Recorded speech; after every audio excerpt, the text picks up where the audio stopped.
Fala galera, vamos continuar agora a nossa série de 5 vídeos sobre tabela verdade. Estamos agora na nossa aula 3 e nesta aula nós vamos falar sobre disjunção exclusiva, mais conhecido como sendo a tabela do ou, e a sua simbologia é essa aqui, ó, um Vzinho com um tracinho embaixo, é o símbolo mais utilizado, beleza? Como nas outras duas aulas, nós vamos partir de um exemplo que vai nos dar clareza de como formar de fato a nossa tabela. E é uma tabela que você precisa decorar, você precisa ter ela na ponta da língua. Só que, na medida que você vai fazendo exercícios, você vai automaticamente assimilando todas elas e aí decorar é automático, beleza? Então vamos lá, o exemplo diz assim: Carla possui 20 mil reais e deve tomar uma decisão, ou trocar de carro ou reformar a casa. Então, o que eu percebo aqui? Ó? Eu tenho uma primeira proposição simples, trocar de carro, certo? E uma segunda, reformar a casa, né? Que você pode estar chamando de partículas também. Essa primeira eu vou chamar de P e essa segunda eu vou chamar de Q, como você já tem um hábito, né? Que são as letras mais usadas. E aqui eu percebo, né? O ou. Muito bem. Então, como que eu posso formar a minha tabela? Então, nesse caso, nessa primeira linha, como você também já sabe, né? Aqui nessa primeira coluna, eu vou colocar o meu Pzinho, aqui eu tenho o meu Qzinho, e aqui eu uso o símbolo, ó, ou P, nesse caso, ou Q. Muito bem. Aí, o que acontece? Né? A primeira coluna é sempre a mesma coisa, então 2 Vs e 2 Fs.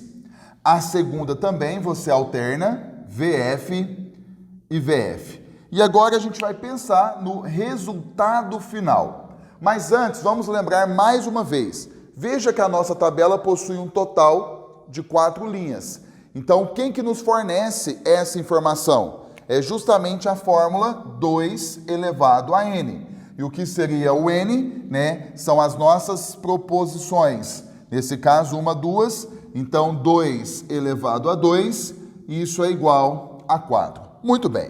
Então, vamos lá. Vamos pensar um pouco. Agora a gente relaciona o nosso exemplo, tá, com a nossa tabela, para que você entenda com maior clareza, né, o que a gente vai pontuar aqui, beleza? Então vamos pensar comigo, né? Mais uma vez, Carla possui 20 mil reais e deve tomar uma decisão, ou trocar de carro ou reformar a casa. Então ela está pontuando ali ou, né? Então nesse caso, vamos pensar na nossa primeira linha. Será que Carla pode trocar de carro e reformar a casa ao mesmo tempo? Falso, não pode. Ou ela vai fazer uma coisa ou ela vai fazer a outra coisa. Isso está muito claro. Então, nesse caso aqui, ó, falso, correto? Na segunda linha, veja bem a diferença, né? Nesse caso, ela optou por trocar de carro, mas ela não vai reformar a casa. O que eu entendo? Que está correto. Então eu venho aqui, ó, beleza. Agora na terceira linha, ela não vai trocar de carro, porém ela vai fazer o quê? Reformar a casa. Então também está correto. Beleza. E aqui na nossa última linha, o que eu entendo? Ela não trocou de carro, tá? E ela não reformou a casa. E não pode.